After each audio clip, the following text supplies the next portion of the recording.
Lockdown में corona है सबका रोना, डरने वाली बात नहीं है, सावधानी हमको रखनी है, 1 मीटर की दूरी से ही बात है हम सबको करनी है। बच्चों आओ पढ़ो सभी, कोरोना से डरो नहीं, बच्चों आओ पढ़ो सभी, कोरोना से डरो नहीं, पढ़ना लिखना है सबको, आगे बढ़ना है सबको।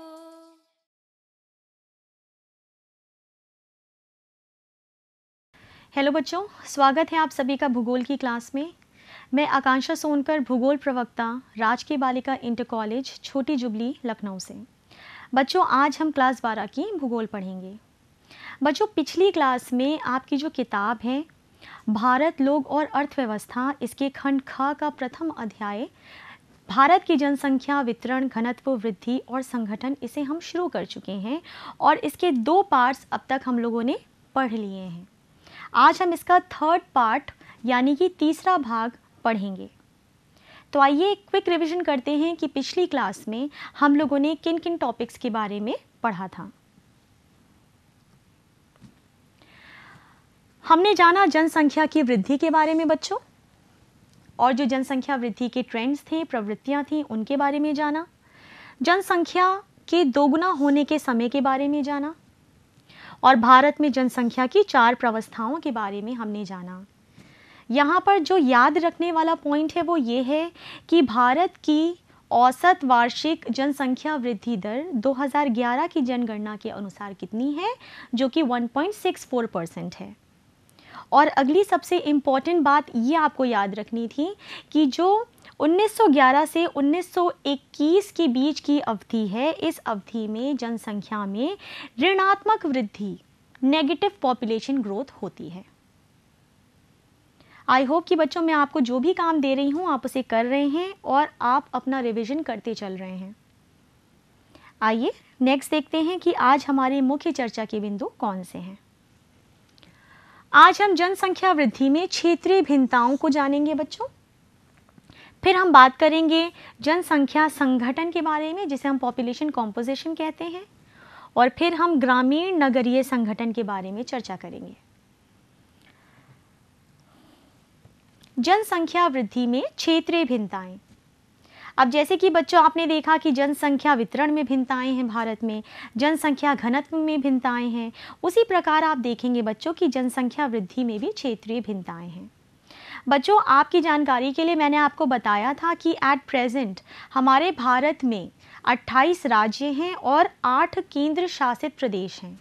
लेकिन हम ये चैप्टर जो पढ़ रहे हैं इसमें जितने भी डेटाज हैं वो 2011 के सेंसस के हिसाब से हैं और उस समय हमारे भारत में 28 राज्य और 7 केंद्र शासित प्रदेश थे। तो उसी के अनुसार हम स्टडी करेंगे।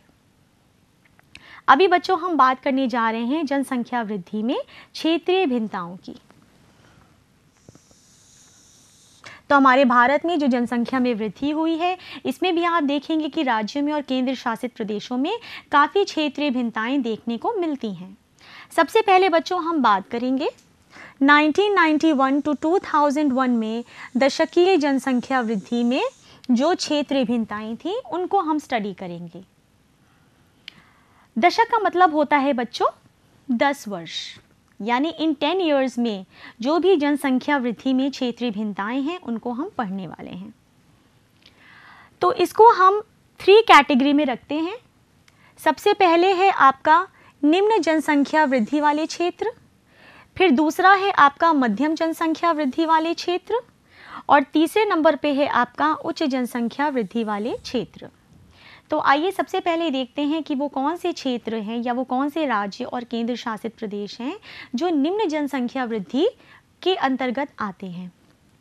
अब ये ऐसे क्षेत्र हैं जहां पर जनसंख्या की वृद्धि 20% से कम दर्ज की गई।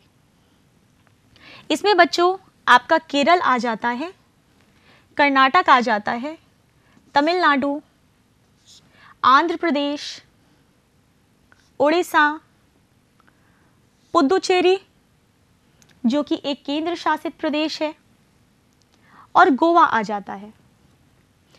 तो ये सारे क्षेत्र आपके निम्न जनसंख्या वृद्धि वाले क्षेत्रों में आते हैं, जहां पर 20% से भी कम जनसंख्या की वृद्धि दर्ज की गई। पूरे देश में निम्नवत वृद्धि दर केरल में दर्ज की गई। ये आप लोगों को बच्चों याद करना है, इट्स वेरी इंपॉर्टेंट। यानी केरल में 9.4% जनसंख्या वृद्धि दर्ज की गई, जो कि पूरे देश में सबसे कम थी। अब हम बात करते हैं मध्यम जनसंख्या वृद्धि वाले क्षेत्र, जहां पर जनसंख्या की वृद्धि 20% से 25% के बीच में थी। अब देखते हैं कि इसके अंदर कौन कौन से क्षेत्र आते हैं। इसमें आपका गुजरात आ जाता है, महाराष्ट्र, राजस्थान, पंजाब, हरियाणा, उत्तर प्रदेश, उत्तराखंड, मध्य प्रदेश, सिक्किम, असम, पश्चिम बंगाल, बिहार, छत्तीसगढ़ और झारखंड। ये सभी क्षेत्र आपके मध्यम जनसंख्या वृद्धि वाले क्षेत्र हैं बच्चों। यहाँ पर जनसंख्या की जो वृद्धि थी ये मध्यम थी, 20 से 25% तक। अब हम बात करेंगे उन क्षेत्रों की जो उच्च जनसंख्या वृद्धि वाले क्षेत्र हैं। अब जब हम 28 स्टेट्स के साथ 7 केंद्र शासित प्रदेशों को जोड़ते हैं तो कितना हो जाता है? 35।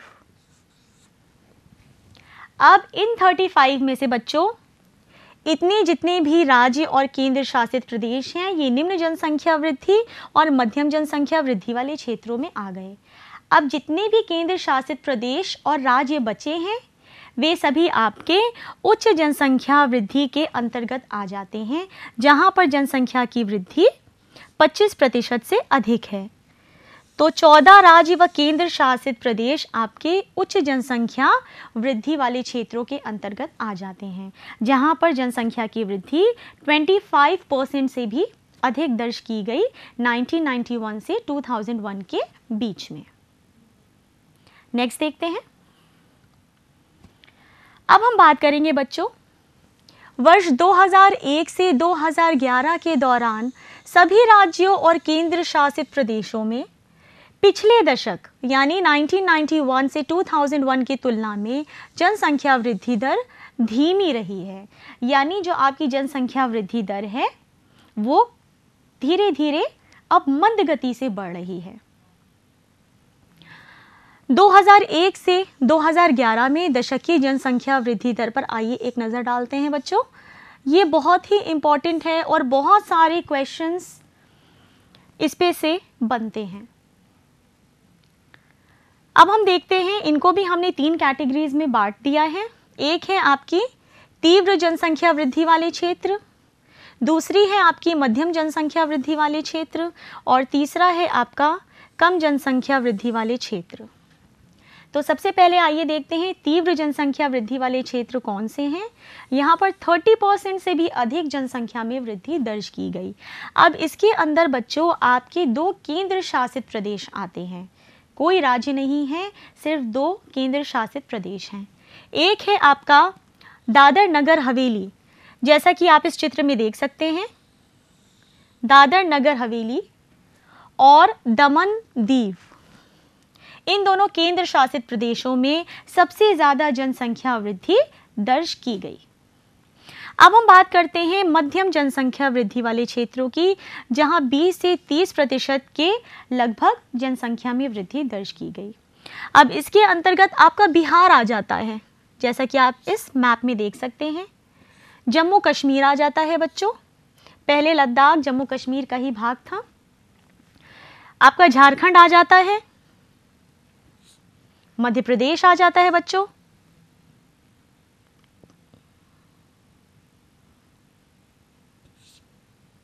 आपका मेघालय आ जाता है। ये जितने भी क्षेत्र हैं इसे मैप में भी आपको लोकेट करना आना चाहिए। आपका मिजोरम आ जाता है इधर, आपका राजस्थान आता है, उत्तर प्रदेश आ जाता है, दिल्ली आ जाता है, पुदुचेरी आ जाता है,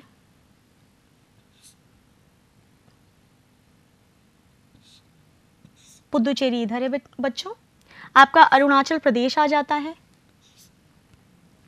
और छत्तीसगढ़ आ जाता है। तो ये जितने भी राज्य और केंद्र शासित प्रदेश हैं जिन्हें हमने मैप पे भी लोकेट किया है, ये आपके मध्यम जनसंख्या वृद्धि वाले क्षेत्र हैं। अब इसके बाद हम देखते हैं कि कम जनसंख्या वृद्धि वाले क्षेत्र कौन से हैं जहां पर 20% से भी कम जनसंख्या में वृद्धि दर्ज की गई। अब इससे आप एक आइडिया लगा सकते हैं कि बहुत सारे राज्य और केंद्र शासित प्रदेश इस एरिया से हैं। तो मोस्टली जो आपका सदर्न इंडिया है, दक्षिणी भारत है, इसके बहुत सारे स्टेट्स आपके कम जनसंख्या वृद्धि वाले क्षेत्रों के अंतर्गत आ जाते हैं। शेष 21 राज्य व केंद्र शासित प्रदेश आपके कम जनसंख्या वृद्धि वाले क्षेत्रों में आ जाते हैं। जैसा कि मैंने आपको बताया कि 28 राज्य और 7 केंद्र शासित प्रदेश मिला के 35 हो गए। अब जब इन 35 में से आप इनको हटा देंगे तो शेष जितने भी 21 राज्य और केंद्र शासित प्रदेश बचते हैं बच्चों, ये आपके कम जनसंख्या वृद्धि वाले क्षेत्रों में आ जाते हैं। आई होप कि आपको जनसंख्या में क्षेत्रीय भिन्नताएं समझ में आया होगा। नेक्स्ट, 2001 से 2011 में सर्वाधिक जनसंख्या वृद्धि दर किस राज्य की है और किस केंद्र शासित प्रदेश की है? ये बहुत ही इम्पॉर्टेंट बहुवैकल्पिक प्रश्न इस पे बनता है। तो 2001 से 2011 में सर्वाधिक जनसंख्या वृद्धि दर किस राज्य की थी बच्चों? मेघालय की। वृद्धि दर कितनी थी? 27.82%। प्लस का साइन इसलिए लगाया है जो ये इंडिकेट कर रहा है कि जनसंख्या में वृद्धि हुई है। तो मेघालय में वृद्धि दर कितनी है? 27.82%। सबसे सर्वाधिक जनसंख्या वृद्धि दर वाला केंद्र शासित प्रदेश पूछा जाए तो आपका उत्तर होगा दादर और नगर हवेली। यहाँ पर जनसंख्या वृद्धि दर कितनी है? 55.5%, यानी 55.5% से जनसंख्या में वृद्धि दर्ज की गई। अब इसके बाद 2001 से 2011 में हम देख लेते हैं कि न्यूनतम जनसंख्या वृद्धि दर वाला राज्य और केंद्र शासित प्रदेश कौन सा है। ये भी एग्जाम में पूछा जाता है। तो अगर राज्य की बात करें तो सबसे कम जनसंख्या वृद्धि दर नागालैंड में दर्ज की गई। यहाँ जो जनसंख्या वृद्धि दर थी ये ऋणात्मक थी, नेगेटिव थी। माइनस का साइन इसीलिए लगाया है। कितनी थी? 0.47%। ऋणात्मक दशकीय जनसंख्या वृद्धि वाला एकमात्र राज्य आपका नागालैंड है। इसे आपको याद करना है। अगर आपसे 2001 से 2011 में न्यूनतम जनसंख्या वृद्धि वाला केंद्र शासित प्रदेश पूछा जाए तो आपका उत्तर होगा बच्चों लक्षद्वीप। यहाँ पर जनसंख्या की वृद्धि 6.23% थी। इसे आपको अपने फिंगर्स पे याद करना है अच्छे से। अब हम बात करते हैं युवा और किशोर जनसंख्या की। बच्चों, भारत में जनसंख्या वृद्धि एक महत्वपूर्ण पक्ष किशोरों की वृद्धि है, यानी हमारे भारत में किशोरों की जनसंख्या में बहुत तेजी से वृद्धि हो रही है बच्चों। वर्तमान में आप देखेंगे कि 10 से 19 वर्ष की आयु के जो बच्चे हैं, इनका जो प्रतिशत है वो है 20.9%, 2011 की जनगणना के अनुसार। अब इसमें 52.7% किशोर हैं और 47.3% किशोरियां हैं। ऐसा समझा जाता है कि किशोरों में बहुत पॉसिबिलिटीज़ होती हैं, संभावनाएं होती हैं, मगर अगर इन्हें सही मार्गदर्शन नहीं मिलता है, सही शिक्षा नहीं मिलती है, तो इनकी कंडीशन बहुत ही वल्नरेबल हो सकती है। तो समाज इनके सामने बहुत सारी चुनौतियां पेश करता है। आइए एक नज़र डालते हैं कि ऐसी कौन कौन सी चुनौतियां हैं जो समाज इनके सामने पेश करता है। सबसे पहले तो विवाह की निम्न आयु है, निरक्षरता है, जिसमें बेसिकली आपकी स्त्री निरक्षरता आ जाती है। फिर आता है आपका स्कूल ड्रॉप आउट, जिसे हम कहते हैं विद्यालय विरत छात्र। फिर पोषकों की निम्न ग्राह्यता आ जाती है। किशोरी माताओं में उच्च मातृ मृत्यु दर आ जाता है। HIV एड्स संक्रमण की उच्च दरें हैं, हाई रेट्स आपको देखने को मिलती हैं। शारीरिक और मानसिक अपंगता है। औषध दुरुपयोग है, मदिरा सेवन है, जिसे कहते हैं दारू पीना, किशोर अपराध है, जैसे चोरी करना, जेब काटना, मर्डर करना, तो ये सारे चैलेंजेस किशोरों को फेस करने पड़ते हैं सोसाइटी से। इन सभी प्रॉब्लम्स के मद्देनज़र अब सरकार ने बहुत सारी ऐसी पॉलिसीज़ इन किशोरों के लिए बनाई है जिससे उनको सही एजुकेशन मिले, सही मार्गदर्शन मिले और उनका ओवरऑल डेवलपमेंट हो, समग्र विकास हो। नेक्स्ट देखते हैं, राष्ट्रीय युवा नीति, नेशनल यूथ पॉलिसी। इसे फरवरी 2014 में बच्चों आरंभ किया गया था, जो हमारी विशाल युवा और किशोर जनसंख्या के समग्र विकास की देखरेख हेतु स्टार्ट की गई है। और यह नीति 15 से 29 वर्ष के आयु समूह के व्यक्तियों को युवा के रूप में परिभाषित करती है। और इस नीति का उद्देश्य क्या है कि जो भी हमारे यूथ हैं, युवा हैं, वो अपनी पूरी क्षमता का उपयोग करें। हमें उन्हें सक्षम बनाना है और उनके द्वारा भारत को राष्ट्रों के समूह में अपना उचित स्थान प्राप्त कराने में हमें इन युवाओं को, इन किशोरों को सक्षम बनाना है बच्चों।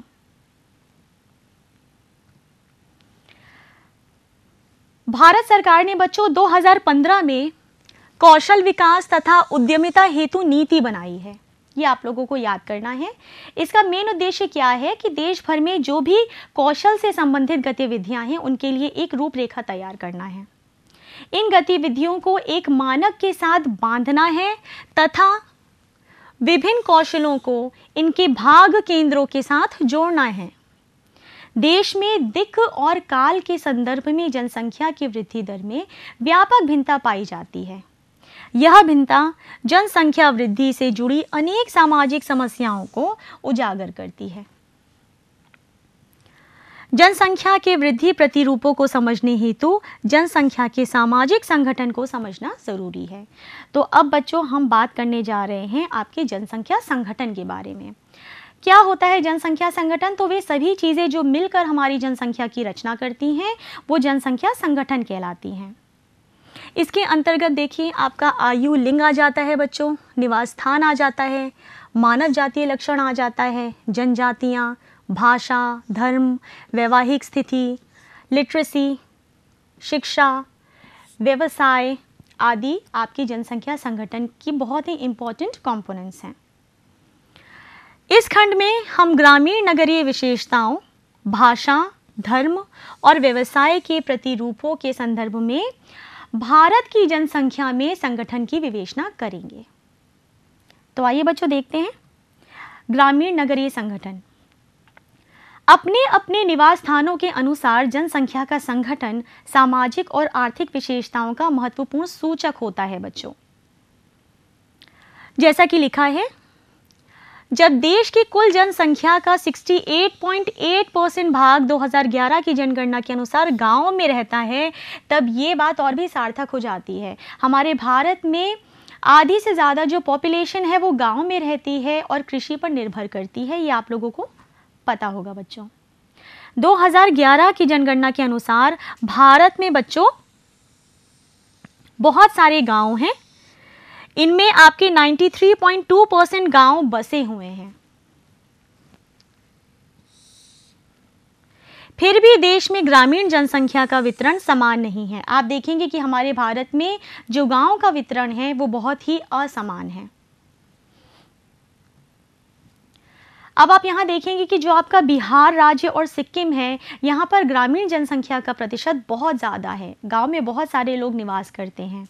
अगर हम बात करें गोवा और महाराष्ट्र की, तो यहाँ पर कुल जनसंख्या का आधे से कुछ ज़्यादा ही भाग गांव में बसता है। अगर हम केंद्र शासित प्रदेश दादर और नगर हवेली की बात करें तो 53.38% जो है, इसको छोड़कर केंद्र शासित प्रदेशों का लघु अनुपात ग्रामीण जनसंख्या का है। साथ ही साथ आप देखेंगे कि जो गांव का आकार है बच्चों वो भी भिन्न है, वो भी अलग है। उत्तर पूर्वी भारत के पहाड़ी राज्य, पश्चिमी राजस्थान और कच्छ के रण में 200 व्यक्तियों से भी कम लोग रहते हैं। फिर अगर हम बात करते हैं केरल और महाराष्ट्र की, तो केरल और महाराष्ट्र के कुछ भागों में 17,000 व्यक्ति तक पाए जाते हैं। तो यहाँ पर हम देख रहे हैं बच्चों कि जो हमारे गांव की जनसंख्या का वितरण है ये बहुत ही असमान है भारत में। भारत में ग्रामीण जनसंख्या के विपरीत अगर हम नगरीय जनसंख्या का अनुपात देखें, वो है 31.16%, जो कि कम है। किंतु पिछले दशकों में यह वृद्धि तीव्रता से बढ़ी है। अगर हम बात करते हैं नगरीय जनसंख्या वितरण में भी, तो देश में कई सारी भिन्नताएं पाई जाती हैं, क्योंकि जो नगर की जनसंख्या है इसमें जो वितरण है, जो डिस्ट्रीब्यूशन है, उसमें आपको बहुत सारे भिन्नताएं देखने को मिलेंगी। पिछले कुछ दशकों में सभी राज्यों और केंद्र शासित प्रदेशों में नगरीय जनसंख्या काफी बढ़ी है। क्यों बढ़ी है? क्योंकि लोग गांव से नगरों की ओर आए, किस तलाश में? काम की तलाश में, क्योंकि नगरों में एम्प्लॉयमेंट ज़्यादा है, रोज़गार ज़्यादा है, रोज़गार की फैसिलिटी मिलती है। फिर यहाँ पर बहुत सारी फिजिकल सोशल एमिनिटीज़ मिलती हैं, बढ़िया पार्क है, बढ़िया स्कूल है, बढ़िया मेडिकल फैसिलिटीज़ हैं, यहाँ पर उन्हें अच्छी आमदनी मिलती है, वो अपना रहने सहने का स्तर अच्छा कर सकते हैं। तो लोग गांव से नगरों की ओर जो है आकर बस रहे हैं, जिससे आपकी नगरीय जनसंख्या काफ़ी तेज़ी से बढ़ी है। यह सामाजिक आर्थिक दशाओं के संदर्भ में नगरीय क्षेत्रों के विकास और ग्रामीण नगरीय प्रवास की बढ़ी हुई दर दोनों को इंगित करता है बच्चों।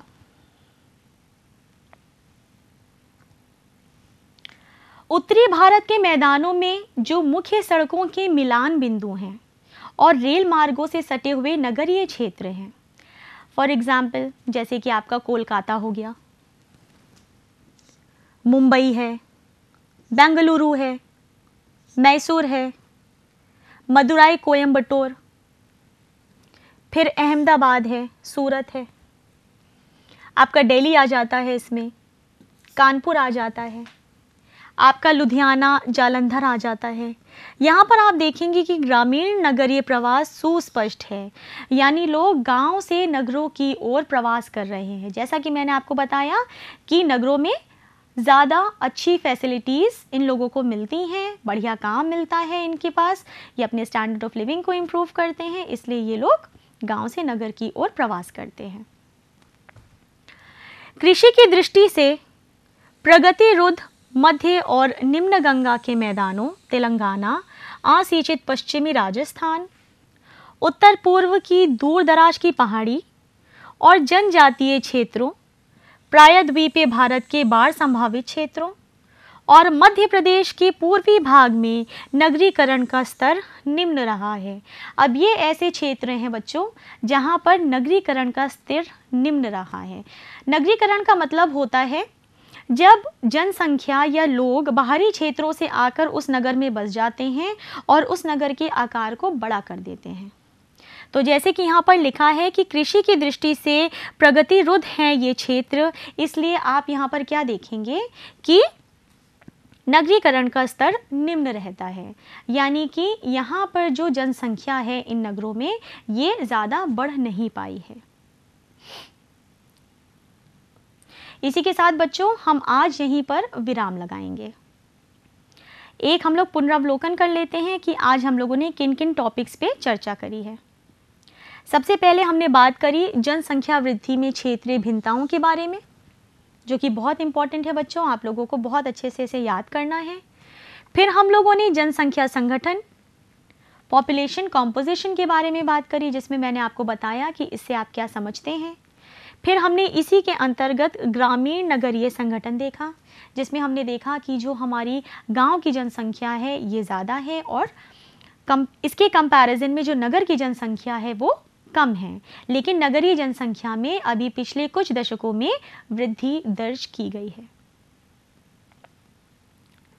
अब इसके बाद बच्चों मैंने आपको गृह कार्य दिया है, इसका पैटर्न वही है जो आपके बोर्ड एग्जाम में फॉलो किया जाता है। पहला प्रश्न बच्चों बहुवैकल्पिक है। यहाँ पूछा जा रहा है कि भारत में सर्वाधिक प्रतिशत जनसंख्या वृद्धि वाला राज्य कौन सा है। वेरी इंपॉर्टेंट, बहुत पूछा जाता है बच्चों एग्जाम में। सेकंड है भारत में जनसंख्या वृद्धि 2001 से 2011 के बीच में सर्वाधिक किस राज्य की रही है। ये भी मैंने बच्चों आपको पढ़ाया है। 2011 की जनगणना के अनुसार किस राज्य में नगरीय जनसंख्या का अनुपात सर्वाधिक है, इसका भी आंसर बच्चों हम लोग डिस्कस कर चुके हैं। भारत की जनसंख्या वृद्धि में नगरीकरण की भूमिका का मूल्यांकन करना है आपको इसमें नगरीकरण के बारे में भी लिखना होगा। भारत के किन राज्यों में विशाल ग्रामीण जनसंख्या है? ये हम लोगों ने अभी पढ़ा है, आपको इसे लिखना है बच्चों अपने आंसर में।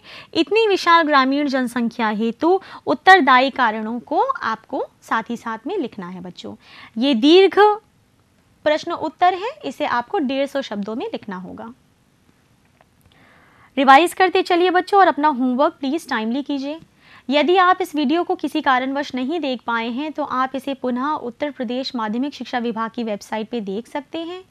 आप अपने मोबाइल पे दीक्षा ऐप को इंस्टॉल कीजिए और जो भी आपको अध्ययन सामग्री चाहिए आप उसे दीक्षा ऐप पर जाकर देख सकते हैं। अब बच्चों आज के लिए बस इतना ही। जितना भी मैंने आपको पढ़ाया है उसे प्लीज़ रिवाइज करिए। मिलती हूँ आपसे अगली क्लास में इसी के अंतिम भाग के साथ। तब तक के लिए have a nice day, stay home, stay safe, thank you.